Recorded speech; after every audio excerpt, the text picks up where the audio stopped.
నేల మంటితో నరుని నిర్మించినంత మాత్రం నేలకు మనిషికి ఏమన్నా కనెక్షన్ ఉందంటావా? ఇక ఆ మాత్రానికేనా అని అంటే, మీరు గుర్తుపెట్టుకోవాల్సిన కొన్ని మాటలు చెప్తున్నాను.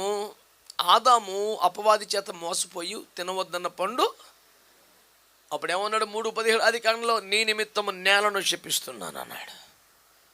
తప్పు చేసింది ఎవరో? శిక్ష ఎవరి మీదకి వచ్చింది? ఇప్పుడు కూడా మానవులు విపరీతమైన పాపాలు, కానీ ఇప్పుడున్న భూమి ఏమవుతుందంటే అగ్ని చేత. మానవుడు ఎప్పుడు తప్పు చేసినా పాపం చేసినా పనిష్మెంట్ ఎటు వస్తుంది?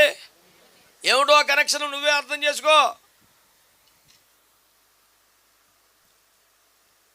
నేల మంటికి సంబంధించిన వచనాలు బైబిల్లో ఏమన్నా కనబడితే అవి కేవలం మట్టికి సంబంధించినవని దులిపేసుకోవద్దని, నీకు కనెక్షన్ ఉంటుందని నీకు అర్థం అవడానికి చెప్తున్నా.